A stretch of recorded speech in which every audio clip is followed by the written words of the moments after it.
रामचरितमानस का विरोध। रामचरितमानस का अपमान, स्वामी प्रसाद का सम्मान। कैसे चलेगा हिंदुस्तान? क्या आपको पता है कि उत्तर प्रदेश में कितनी जनसंख्या है? उत्तर प्रदेश देश में आबादी के मामले में किस स्थान पर है? उत्तर प्रदेश में किस धर्म के कितने लोग हैं? अगर उत्तर प्रदेश भारत से अलग हो गया तो क्या होगा? आपको बता दें कि उत्तर प्रदेश देश का सबसे ज्यादा आबादी वाला राज्य है, क्योंकि आबादी के मामले में पहले स्थान पर उत्तर प्रदेश है, जिसकी जनसंख्या 25 करोड़ है, जहां हिंदुओं की संख्या इस वक्त सबसे ज्यादा है। या अगर ये कहें कि उत्तर प्रदेश हिंदू बाहुल्य राज्य है तो गलत नहीं होगा। आप सोच रहे होंगे कि आज हम ये बात क्यों कह रहे हैं, तो हम पहले आपको उस घटना की एक झलक दिखाते हैं जो शायद आपको आने वाले भविष्य का आईना दिखा सके। अपमानित करने रामचरितमानस की चौपाइयों के उन हिस्सों को आप प्रबंधित नहीं करते, संशोधित नहीं कराते, तो जब भी समाजवादी पार्टी की सरकार आएगी मैं इस पर जरूर प्रतिबंध लगवाने का काम करूंगा। तो सुना आपने कि एक व्यक्ति जो खुद हिंदू है और हिंदू धर्म पर सवाल उठा रहा है, और वो भी मुस्लिम तुष्टीकरण के लिए। इसका इनाम उसे मिला है समाजवादी पार्टी का नया महासचिव बनकर। ये बात कई लोगों को पता जरूर होगी, और कब बने, कैसे बने, इसके बारे में लोगों को पता जरूर होगा। बस इन्होंने पहले बसपा का दामन छोड़ बीजेपी में शामिल हुए और बीजेपी छोड़कर सपा का दामन थामा, और बाद में ब्राह्मण आ गए इनके निशाने पर।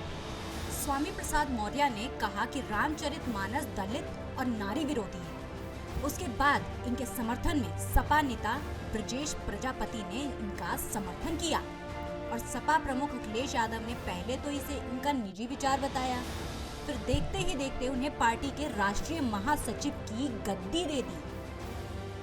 वहीं से लेकर पार्टी के अंदर इसके विरोध करने का खामियाजा समाजवादी पार्टी की 2 महिला पूर्व प्रवक्ता को भुगतना पड़ा। गलती ये थी कि उन्होंने समाजवादी पार्टी में रहते हुए इसकी आलोचना की। देखिए, इसका जवाब तो मुझे लगता है कि जो है समाजवादी पार्टी के राष्ट्रीय अध्यक्ष जी से मांगा जाना चाहिए, लेकिन मेरी जहां तक समझ ये कहती है कि लोकतंत्र में आप जनता के बीच में जब चुनाव के दौरान जाते हैं तो आपको हर तबके का वोट चाहिए होता है, और किसी भी राजनीतिक दल की सबसे बड़ी सफलता यही होती है कि वो प्रत्येक वर्ग के लिए संघर्ष करने में और प्रत्येक वर्ग को बिना किसी भेदभाव को के जोड़ने में अगर सफल हो पाती है तो वो कहीं ना कहीं जनता की पहली प्रायोरिटी बन जाती है। लेकिन अगर ऐसे में कोई भी पार्टी अगर ये कहे कि मुझे विशेष जाति वर्ग का वोट नहीं चाहिए या मुझे विशेष जाति वर्ग का समर्थन नहीं चाहिए, तो इसका मतलब है कि वो देश की लोकतांत्रिक आत्मा को मार देना चाहते हैं, जो किसी के साथ किसी तरीके का भेदभाव नहीं करती।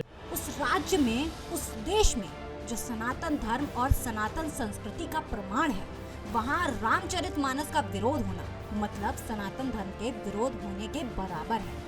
और अगर किसी ने रामचरितमानस का सम्मान और स्वामी प्रसाद मौर्य का अपमान किया तो उसे पार्टी बाहर का रास्ता दिखा देगी। सबसे बड़ी बात जो अविश्वसनीय लग रही है वो ये कि भारत जो हिंदू बाहुल्य राज्य है, वहाँ रामचरितमानस का अपमान करना, उसे जला देना आम बात है।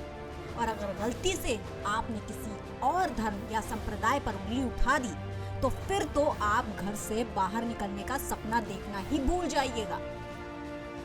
जब नुपुर शर्मा ने टीवी चैनल पर एक बयान दिया तो अपने देश के साथ साथ विदेशों से भी उनके लिए धमकियां आना शुरू हो गई, और सार्वजनिक रूप से माफी मांगने के बाद भी उनके समर्थन में खड़े होने वालों का गला काट दिया गया। लेकिन बात जब सनातन धर्म की आई तो छा गया मौन और गहरा सन्नाटा। विरोध करने वालों पर सरकार की तरफ से कोई एक्शन नहीं। क्यों? जो हिंदू संविधान पर विश्वास करके बस इंतजार कर रहे हैं कि सरकार कानूनी एक्शन लेगी।